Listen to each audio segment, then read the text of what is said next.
Assalamualaikum warahmatullahi wabarakatuh.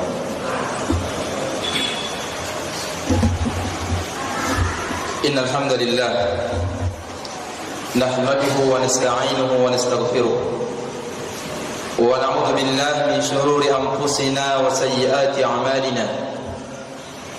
Man yahdihillahu fala mudilla lahu wa man yudlil fala hadiya lahu. Asyhadu an la ilaha illallah wahdahu la syarika lah wa asyhadu anna Muhammadan abduhu wa rasuluhu sallallahu alaihi wa ala alihi wa sahbihi wa sallama tasliman mazida. Ya ayyuhalladzina amanu taqullaha haqqa tuqatih wa la tamutunna illa wa antum muslimun. يا أيها الناس اتقوا ربكم الذي خلقكم من نفس واحدة وخلق منها زوجها وبث منهما رجالا كثيرا ونساء واتقوا الله الذي تساءلون به والأرحام إن الله كان عليكم رقيبا. يا أيها الذين آمنوا اتقوا الله وقولوا قولا سديدا يصلح لكم أعمالكم ويغفر لكم ذنوبكم ومن يطع الله ورسوله فقد فاز فوزا عظيما.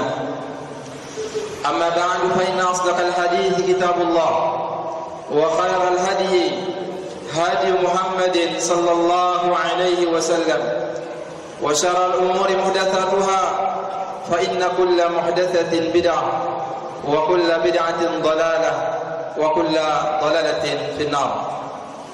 Kaum muslimin jamaah Jumat yang dirahmati Allah Subhanahu wa taala. Pertama-tama marilah kita bersyukur kepada Allah. Kita memuji Allah Subhanahu wa taala atas segala nikmat yang diberikan kepada kita semua sehingga kita dapat melaksanakan kewajiban yang Allah perintahkan, yaitu ibadah Jumat. Semoga Allah Subhanahu wa taala menerima amal ibadah kita. Kemudian salawat serta salam kepada baginda Rasulullah sallallahu alaihi wasallam beserta para keluarga-keluarganya, sahabat-sahabatnya serta orang-orang yang selalu istiqamah mengikuti sunnah beliau hingga hari kiamat. Dan tak lupa juga kami mewasiatkan kepada diri kami sendiri dan kepada jamaah seluruhnya untuk selalu meningkatkan ketakwaan kepada Allah Subhanahu wa taala dengan takwa yang sebenarnya, yaitu menjalankan segala perintah-perintah Allah dan menjauhi segala larangan-larangannya. Kaum muslimin jamaah Jumat yang dirahmati Allah Subhanahu wa taala, dalam sebuah hadis yang diriwayatkan oleh Imam Tirmidzi dan yang lainnya dari sahabat yang mulia Abul Abbas Abdullah ibn Abbas radhiyallahu anhuma, ia suatu hari berada di belakang Nabi sallallahu alaihi wasallam. Kemudian Nabi sallallahu alaihi wasallam mengatakan kepadanya, "Ya gulam, inni u'allimuka kalimat." Wahai anak muda, wahai anak kecil, sungguhnya aku akan ajarkan kepadamu beberapa kalimat. Kemudian Nabi sallallahu alaihi wasallam bersabda, "Ihfazillaha yahfazka, ihfazillaha tajidhu tujahaka, wa idza sa'alta fas'alillah, wa idza ista'anta fasta'in billah." Nabi sallallahu alaihi wasallam bersabda, "Jagalah Allah, niscaya Allah akan menjagamu. Jagalah Allah, niscaya engkau akan mendapatkan Allah di depanmu. Dan jika engkau meminta, mintalah kepada Allah. Dan jika engkau meminta tolong, minta tolonglah kepada Allah Subhanahu wa taala." Hadis ini merupakan perintah untuk kita melakukan suatu amalan yang mana perintah tersebut Allah menjanjikan sebuah balasan. Nabi sallallahu alaihi wasallam mengatakan, ihfazillah, jagalah Allah. Yang dimaksud dengan jagalah Allah adalah tolonglah agama Allah, laksanakanlah agama Allah, tuntutlah agama Allah. Seperti apa? Yaitu dengan cara kita menjalankan perintah-perintah Allah dan menjauhi larangan-larangan Allah. Kita berhenti sejenak dalam hukum-hukum Allah. Ketika itu merupakan sebuah perintah, laksanakan segera. Dan ketika itu merupakan sebuah larangan, tinggalkan segera. Inilah cara untuk kita menjaga agama Allah Subhanahu wa taala. Untuk kita menolong agama Allah Subhanahu wa taala. Kita amalkan ia, kita pelajari ia, kita dakwahkan ia.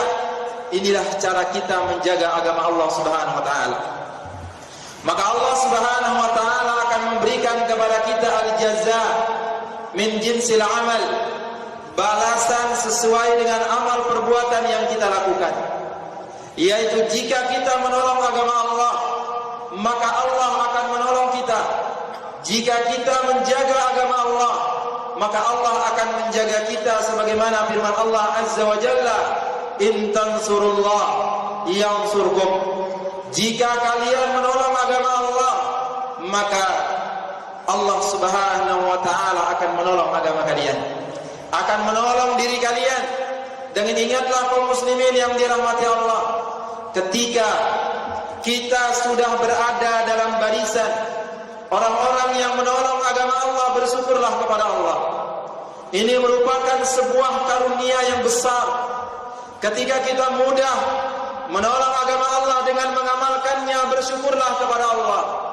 Karena kalau kita tidak berada di dalam barisan agama Allah, maka Allah akan mengambil orang lain untuk membela agamanya. Jangan pernah kita menganggap bahwasanya agama ini butuh sama kita, Allah butuh sama kita.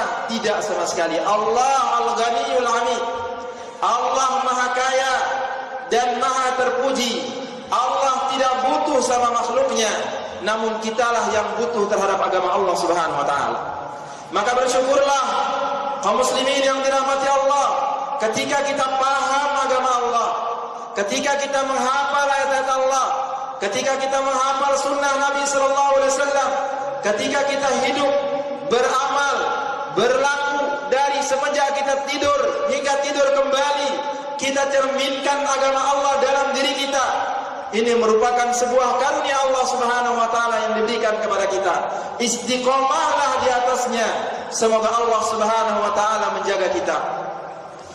Dan orang yang menjaga agama Allah akan dijaga oleh Allah Subhanahu wa taala di dunia dan di akhiratnya. Di dunia, Allah Subhanahu wa taala akan menjaganya dalam dua hal. Yang pertama, Allah akan menjaga masalih duniawiyahnya. Allah akan menjaga kemaslahatan dunianya. Kemaslahatan dunia mencakup diri pribadi kita. Kemaslahatan dunia mencakup anak keturunan kita. Kemaslahatan dunia mencakup harta yang kita miliki. Sebagaimana seorang salaf yang ia meloncat dari tempat yang tinggi, umurnya lebih dari 100 tahun, tapi ia loncat dari tempat yang tinggi sehingga orang-orang mencelanya. Orang-orang membicarakannya karena tidak wajar orang yang tua loncat dari tempat yang tinggi.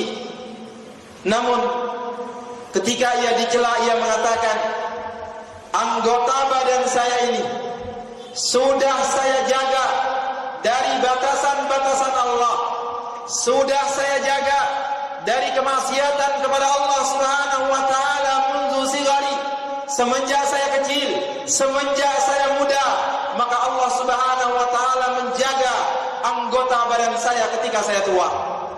Dari muda ia menjaga dirinya sehingga ia tidak terjatuh pada perkara yang diharamkan oleh Allah Subhanahu wa taala, sehingga Allah menjaganya, menjaga pendengarannya, penglihatannya, anggota badannya dijaga oleh Allah. karena ia menjaga semuanya ketika mudanya dari apa yang diharamkan oleh Allah Subhanahu wa taala. Seorang salaf juga mengatakan kalimat yang sebaliknya.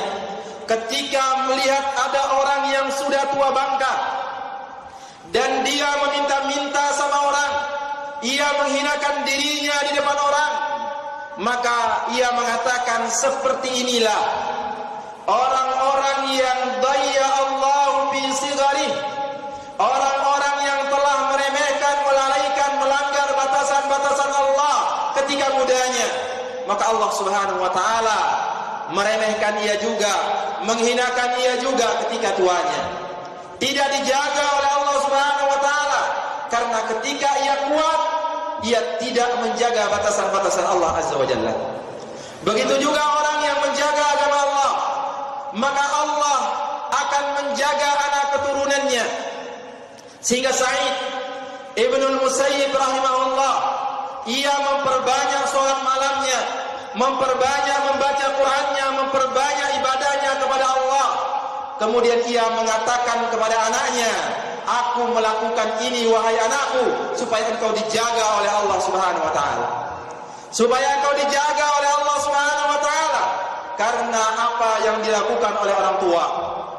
Maka kaum muslimin yang dirahmati Allah, kisah yang sering kita dengar yaitu kisah Nabi Khidir dengan Nabi Musa alaihi wassalam, yang mana Nabi Musa berguru kepadanya dengan syarat tidak bertanya apa yang ia lakukan.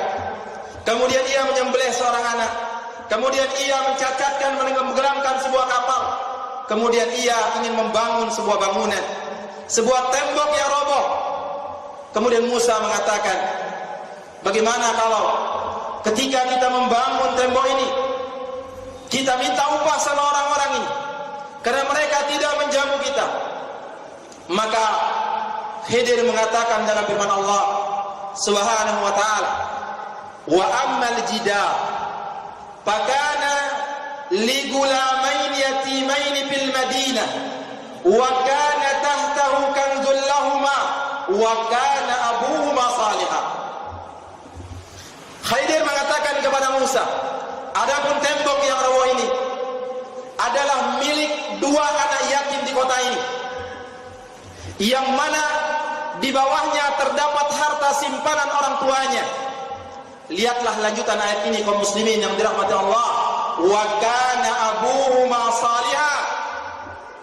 Kedua anak ini orang tuanya adalah orang tua yang saleh, bapak yang saleh, yang mana disebutkan oleh Ibnu Katsir rahimahullah taala dan yang lainnya dari para ulama, harta yang terdapat di bawah gedung ini, di bawah bangunan yang roboh itu ditinggalkan dari kakeknya yang keenam, dari buyutnya, sehingga bisa ditemukan oleh anak cicitnya, anak keturunannya, tapi dengan catatan wa kana abuhuma salihah, karena bapaknya adalah orang yang saleh.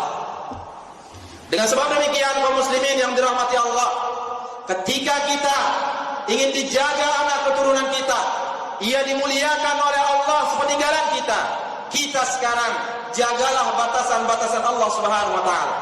Sebagaimana Umar ibn Abdul Aziz, seorang khalifah yang ketika meninggal tidak meninggalkan harta. Kemudian seorang bertanya kepadanya, "Madza tarakta li ahlik?" Apa yang kau tinggalkan untuk anak keturunanmu? Maka sang Umar menjawab, "Taraktu lahumullah." Aku tinggalkan untuk mereka Allah. Karena kalau mereka bertakwa kepada Allah, maka aku yakin Allah tidak akan menyia-nyiakan hambanya yang bertakwa. Namun kalau mereka bermaksiat kepada Allah Subhanahu wa taala, maka aku tidak mau harta yang kutinggalkan mereka gunakan untuk bermaksiat kepada Allah Subhanahu wa taala.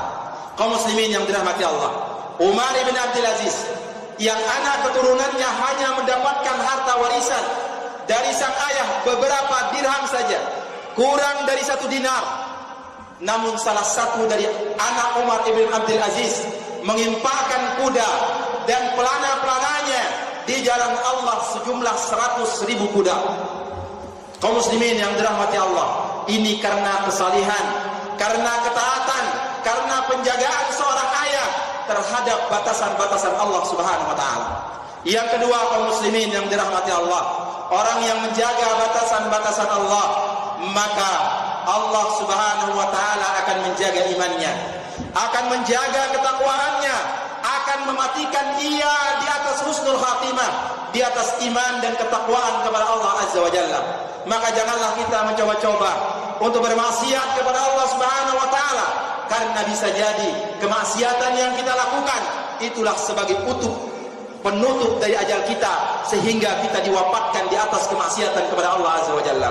Kaum muslimin yang dirahmati Allah Azza wa Jalla, itulah dia sedikit tentang ayat ini, tentang hadis ini, yaitu hadis Nabi SAW, supaya kita dijaga oleh Allah Subhanahu wa taala, supaya anak keturunan kita dijaga oleh Allah Subhanahu wa taala, dan kita diwafatkan di atas iman, di atas ketakwaan, di atas husnul khatimah, dan semoga Allah Subhanahu wa taala masukkan kita ke dalam surganya.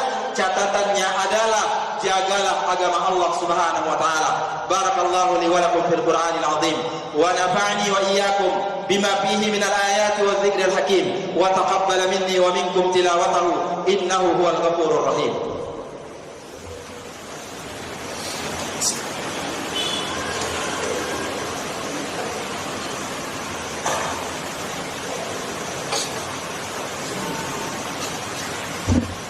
Alhamdulillah hamdan katsiran tayyiban mubarakan fihi kama yuhibbu rabbuna wa yardah, wassalatu wassalamu ala asyrafil anbiya'i wal mursalin wa ala alihi wa ashabihi wa man tabi'ahum bi ihsanin ila yaumiddin. Asyhadu an la ilaha illallah wahdahu la syarika lah, wa asyhadu anna Muhammadan 'abduhu wa rasuluhu sallallahu alaihi wa ala alihi wa sahbihi wa sallama tasliman mazida. Kaum muslimin yang dirahmati Allah Subhanahu wa taala, ini adalah hari Jumat, hari yang disunnahkan kita untuk memperbanyak salawat kepada Nabi sallallahu alaihi wasallam. Innallaha wa malaikatahu yusalluna 'alan nabi ya ayyuhalladzina amanu sallu 'alaihi wa sallimu taslima. Allahumma salli 'ala Muhammad wa 'ala ali Muhammad kama sallaita 'ala Ibrahim wa 'ala ali Ibrahim innaka Hamidum Majid, wa barik 'ala Muhammad wa 'ala ali Muhammad kama barakta 'ala Ibrahim wa 'ala ali Ibrahim innaka Hamidum Majid. Allahumma ighfir lil muslimina wal muslimat wal mu'minina wal mu'minat al ahya'i minhum wal amwat innaka sami'un qaribun mujibud da'wat. Ya qadhi al hajat, rabbana zalamna anfusana wa in lam taghfir lana wa tarhamna lanakunanna minal khasirin. Rabbana ighfir lana wa liwalidina warhamhum kama rabbawna shighara. Rabbana atina fid dunya hasanah wa fil akhirati hasanatan wa qina adzaban nar. Wa sallallahu ala nabiyyina Muhammadin wa ala alihi wa sahbihi ajma'in. Wa qimis salat.